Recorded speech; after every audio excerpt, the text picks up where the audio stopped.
Assalamualaikum warahmatullahi taala wabarakatuh. Hi everyone, my name is Ahmad and I'm here today. With my group mates Noor Mardhiah and Noor Adila and Noor Hazwani. We are here today to talk about teaching approaches, method, techniques and strategies. So let's move on to the first one, which is teaching approach. Teaching approach is a set of principles, belief, or ideals about the nature of learning which is translated into the classroom. This is the mindset that teachers need to have. This is the approach, meaning that this is what teacher will do. Teacher will do during the classroom. Okay, there are several types of teaching approaches suggested by me. Okay, the first one is teacher-centered. The name itself is self-explanatory. Subject-centered, learner-centered, interactive, constructivist, integrated, collaborative, direct, indirect, and guided, individualistic, disciplinary, teacher-dominated, and banking approach. Personally, my favorite approach, my favorite teaching approach as a teacher is integrated and collaborative approach, where students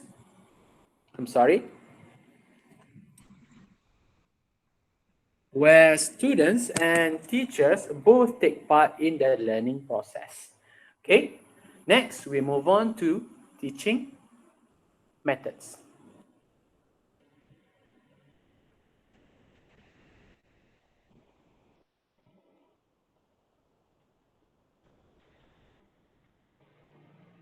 Teaching strategy, I'm sorry. Next, we move on to teaching strategy. Teaching technique first. Technique first, okay. Okay, Adila. Okay, hi. Thank you, Ame. Hi, Ame. So we continue the second one, teaching techniques. So based on the definition, we can know teaching techniques as a steps we use in order to teach our students in an organized way. It means that when we, a teacher, are trying to teach our student, we need to use it, our step, in an organized way. So we must follow from A to B to Z, for example, not just jump from Z and then turn back to C. You got it? So we have three basic teaching techniques actually. First, expository approach. Second, the discovery approach. And the third is the experimental approach. So expository approach, sorry. So with the word expose.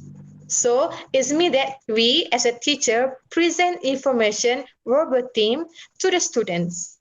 Or you can imagine the sponge.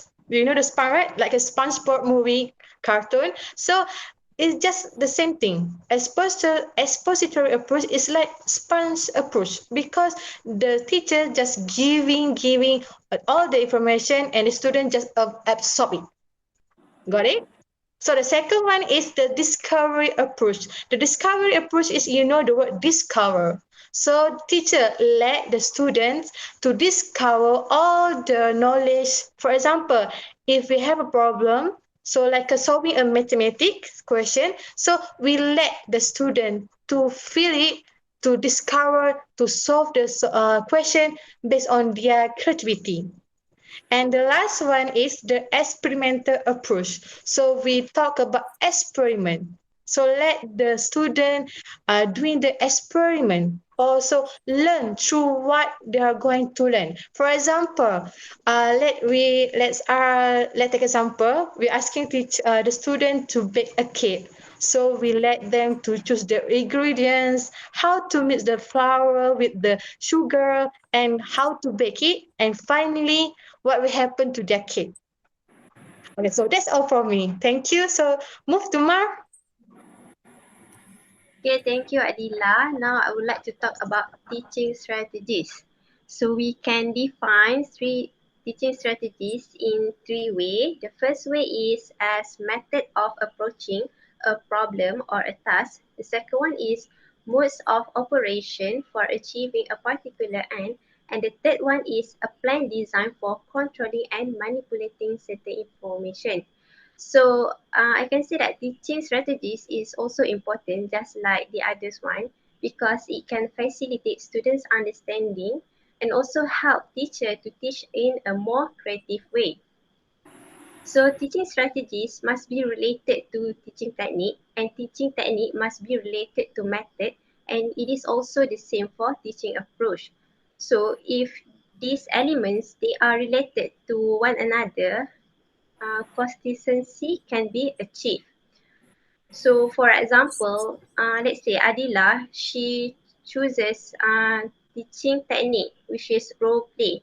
So the teaching strategies must be based on this. So the teacher, they must think what kind of strategies that can be carried out for role play technique. So here, the strategies like think, pair, share can be used. As the student, they can use these strategies to discuss with their partners about their task, how to conduct their role play. And after they have done their role play, they can use peer evaluation strategies. So peer evaluation strategies can be used to give comment on each other performance, and it is also a good way to improve their productivities and performances.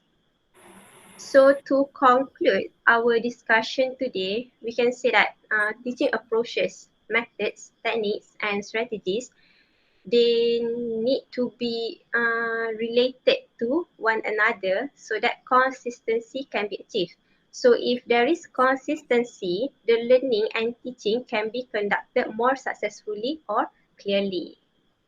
So that's all from me. Thank you. Hi, my name is Hazwani and now I'm presenting about teaching method. When a teacher conducting a classroom, he or she usually uses one approach over another, and that teaching approach must be followed by a teaching method. So here, what is exactly a teaching method?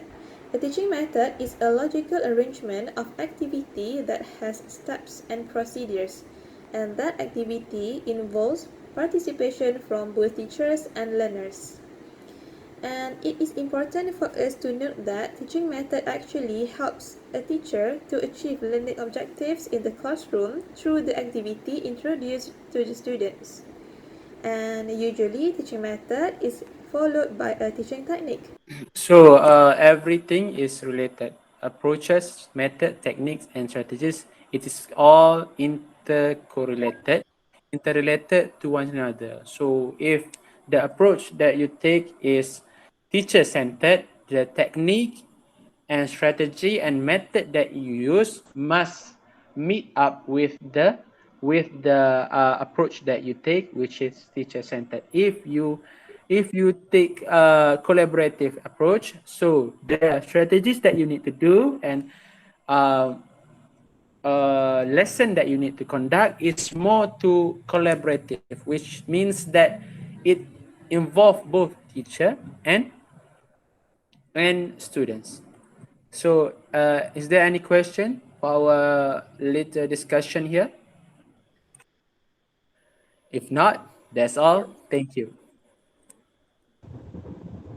Thank you, guys. Thank you.